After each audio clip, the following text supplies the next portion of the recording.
Abirami Sekar YouTube channel நேயர்களுக்கு அபிராமி சேகரின் அன்பான வணக்கங்கள். கன்னிராசியில் பிறந்தவங்களுக்கு தமிழ் பராபவ வருஷம் எப்படி இருக்கும் இதுதான் பார்க்கணும். ஆக தமிழ் பராபவ வருஷம் 12 மாதங்களை உள்ளடக்கியது. இந்த 12 மாதத்தில் நம்ம வாழ்க்கையில் கன்னிராசியில் பிறந்தவங்களுக்கு எப்படிப்பட்ட பொதுவான பலன்கள் நடக்கும் அப்படிங்கிறத பார்க்குற போது இந்த வருஷத்தில் முதல்ல ஏதாவது பயிற்சி இருக்கான்னு பார்க்குறோம். ஆக குரு பகவானோட பயிற்சி வைகாசி 18, குறிப்பாக ஜூன் 1ஆம் தேதி இருக்குது. இது வரைக்கும் உங்கள் ராசியில் 10ஆம் இடத்துல இருந்தவர் 11, 12, 3 ராசிக்கு வந்துட்டு போவார். அதிசாரமாக முன்னோக்கி வருவார், பின்னோக்கி போவார். இந்த வருஷம் அப்படி இருக்கார்.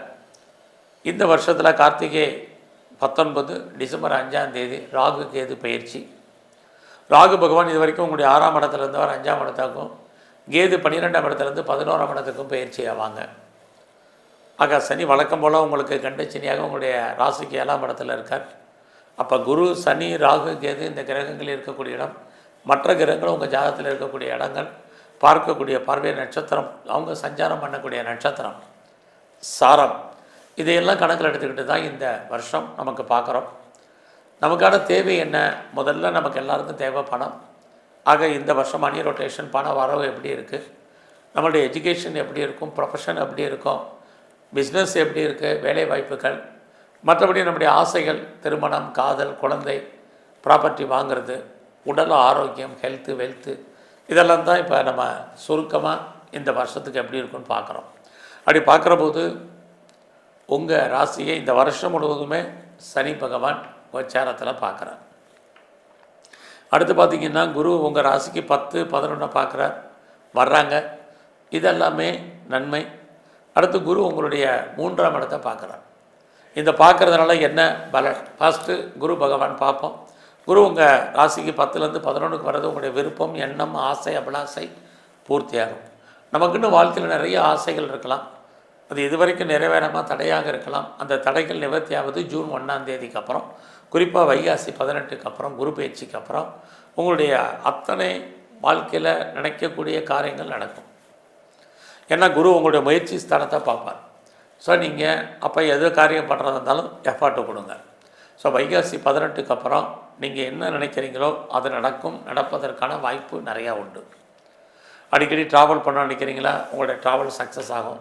நிறைய படிக்கணும், லேர்ன் பண்ணணும் அப்படின்னு நினைக்கிறவங்களுக்கு லேர்னிங் கை கூடும். நிறைய உங்களை டெவலப் பண்ணணும்னு நினைக்கிறவங்களுக்கு டெவலப்மெண்ட் இருக்கும்.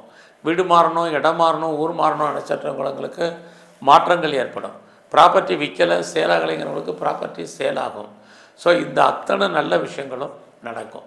வாழ்க்கையில் என்னெல்லாம் சிந்திக்கிறீங்க, என்னெல்லாம் நடக்கிறீங்க, இறைவன் உங்களுக்கு உங்களோட பிரச்சனைகளை தீர்ப்பதற்கு யாரையாவது ஒருத்தரை அனுப்புவார்.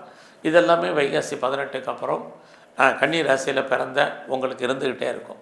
அந்த காலத்தில் யாருடைய பணமாவது உங்கள் கையில் இருக்கும். மணி ரொட்டேஷன் நல்லா இருக்கும்.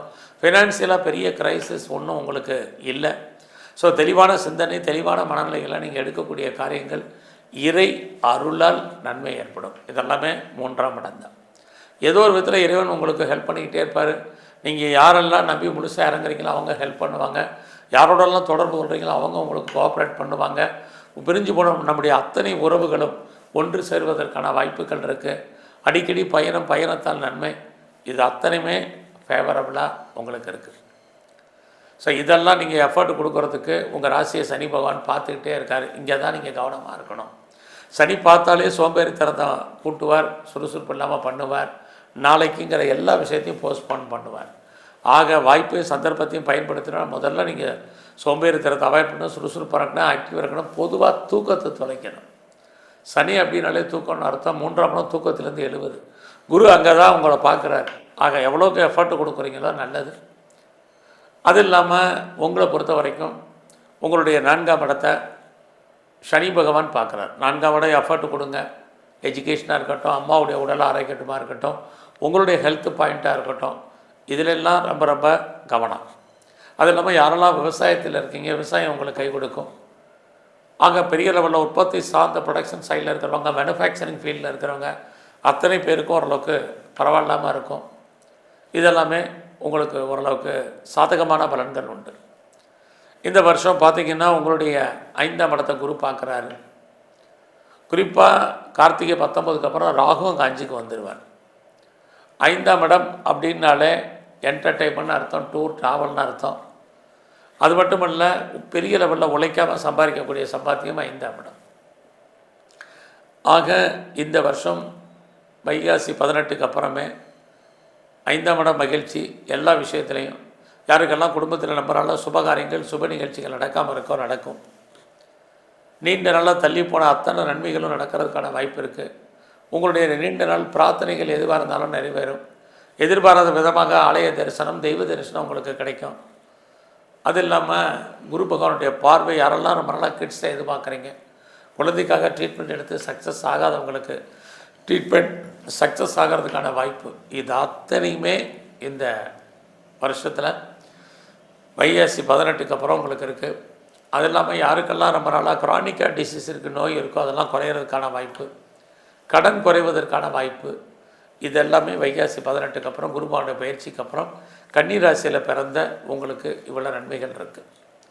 சரி, இவ்வளவு நன்மைகளை செய்யக்கூடிய இந்த கிரகம் வேலை வாய்ப்புகளில் கவனமாக இல்லைன்னா வேலையை விட்டு நீங்கள் வெளியே வர்றதுக்கோ வெளியேற்றப்படுவதற்கோ வாய்ப்புகளை உருவாக்குவாங்க. அதையும் நீங்கள் மறந்துடாதீங்க.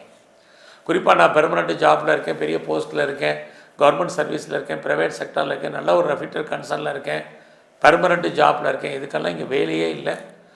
அந்த கிரகம் நன்மையை செய்யும் பொழுது அதே கிரகம் தீமையும் செய்யும். ஆட்டோமேட்டிக் ரிட்டையர்மெண்ட்டு, விஆர்எஸில் வர்றது, லே ஆப்பில் போகிறது, வெளியே விட்டு தூக்குறது, இதுக்கெல்லாம் வாய்ப்புகள் நிறையா இருக்குது. ஆக நன்மையை செய்யக்கூடிய கிரகம் தான் நமக்கு ஏதோ ஒரு விதத்தில் தீமையும் செய்யும். இதை எப்பயுமே மறந்துடாதீங்க. அப்படி பார்க்குற போது வேலையில் யாரெல்லாம் இருக்கீங்களோ சர்வீஸில் ரொம்ப பெரிய லெவலில் எஃபர்ட்டு கொடுங்க. இது ரொம்ப ரொம்ப முக்கியம். யாரெல்லாம் ப்ரொஃபஷன் சேஞ்ச் பண்ணணும்னு நினைக்கிறவங்க change of profession, change of company, change of places, company சுவிட்ச் ஓவர் ஆகிறது எல்லாம் உங்களுடைய தனிப்பட்ட ஜாதகம் ரொம்ப நல்லா இருந்தால் மட்டும் மூவ் பண்ணுங்கள், இல்லைனா கொஞ்சம் அடக்கி வாசிங்க. அது இல்லாமல் உங்களை பொறுத்த வரைக்கும் காதல் விஷயங்கள் ஏற்படுவதற்கான வாய்ப்பு நிறையா இருக்குது. உங்களுக்கு நம்முடைய ஜாதி மதம் இனம் மொழிக்கு அப்பாற்பட்ட தொடர்பு, பட் அந்த லவ் சக்ஸஸ் ஆகுமானா அதில் நிறைய ஸ்ட்ரகிள் பிரச்சனை இருக்குது. யாரெல்லாம் பெரிய லெவலில் பிஸ்னஸ் பண்ணுறீங்களோ உங்கள் பிஸ்னஸ் பெருசாக லாபத்தை கொடுக்குற மாதிரி ஒரு பக்கம் தோற்றம், இன்னொரு பக்கம் பிஸ்னஸ் லாபத்தை கொடுத்தாலும் யாரெல்லாம் பார்ட்னர்ஷிப்போடு தொழில் பண்ணுறீங்களோ பார்ட்னர் லாபம் உடையவர் பார்ட்னருக்காக உழைப்பீங்க. உங்களுடைய லாபமும் கைக்கு பணமாகவோ தனமாகவோ பொருளாகவோ வரதில் நிறைய தடைகள், இப்படி ஏதோ ஒன்று மாறி மாறி இருந்துக்கிட்டே இருக்கும் இந்த வருஷத்தில். ஆக கன்னி ராசியில் பிறந்த உங்களுக்கு பிஸ்னஸில் மினிமம் இன்வெஸ்ட்மெண்ட்டு போதுமானது. திருமணம் டிலே ஆனவங்களுக்கு, மறுக்கப்பட்டவங்களுக்கு திருமணத்துக்கான வாய்ப்பு நிறையா உண்டு. நான் முதலே சொன்னேன், சுபகாரியங்கள் சுப நிகழ்ச்சிகள் நடக்கும் குடும்பத்தில் நீங்கள் அடிக்கடி பார்ட்டிசிபேட் பண்ணுவீங்கன்னு. ஸோ இந்த வருஷத்தில் உங்கள் லைஃப்பில் உங்களுக்கு ஒன்றுக்கு மேற்பட்ட தொடர்புகள் ஏற்படுவதற்கான சூழ்நிலைகள் அத்தனையும் உங்களுக்கு உண்டு. ஸோ எது எப்படி இருந்தாலும் இந்த வருஷம் உங்களுடைய ஃப்ரெண்ட்ஷிப்பால் உங்கள் வாழ்க்கையில் மாற்றம், ஏற்றம், முன்னேற்றம் இருக்குது. மூத்த சகோதர சகோதரிகளாலும் நன்மை. ஸோ இந்த வருஷத்தில் நீங்கள் ஸ்போர்ட்ஸில் இருக்கீங்கன்னா அவார்ட்ஸ் அண்ட் ரிவார்ட்ஸ் கிடைக்கும், கவர்மெண்ட் ரெகக்னைஸ் இருக்குது. அரசியல் இருந்தீங்கன்னா ஏற்றம் முன்னேற்றம் இருக்குது. கலைத்துறையில் இருக்கிற யாரெல்லாம் இருக்கீங்களோ பாப்புலாரிட்டி பப்ளிசிட்டி, உங்களுக்கான அந்தஸ்து புகழ், நியூ அக்ரிமெண்ட்டில் சைன் பண்ணுறதுக்கான வாய்ப்பு, இது அத்தனையுமே இந்த வருஷத்தில் உங்களுக்கு உண்டு. எது எப்படி இருந்தாலும் கார்த்திகை 19க்கு அப்புறம் ராகு கேது பயிற்சி, கேது உங்களுடைய 11ஆம் இடத்துக்கு வர்றது. யாரெல்லாம் அந்நிய பாஷை அந்நிய மொழி பேசுகிறீங்களோ அவர்களால் உங்கள் வாழ்க்கையில் ஏற்றம், நிறைய நன்மை, ஒரு சில பிரச்சனைகள் கலந்து இந்த வருஷம் இருக்குது. ஸோ வேலையில் கான்சன்ட்ரேட் பண்ணுங்கள், ரொம்ப முக்கியம். ஸோ இந்த வருஷம் முழுவதுமே உங்களுடைய குலதெய்வம் இதுவாக நல்லா வழிபாடு பண்ணுங்கள். இஷ்ட தெய்வத்தை நல்லா தரிசனம் பண்ணிட்டு வாங்க. விநாயகரை முழுமுதற் கடவுள் விநாயகரை நல்லா கும்பிடுங்க. அது இல்லாமல் எங்கெல்லாம் துர்க்கை இருக்கோ துர்க்கை தரிசனம் பண்ணுங்கள். இந்த வருஷம் முழுவதுமே நரசிம்மருடைய வழிபாடு உங்கள் வாழ்க்கையில் மிகப்பெரிய ஏற்றத்தையும் முன்னேற்றத்தையும் கொடுக்கும். நன்றி, வணக்கம்.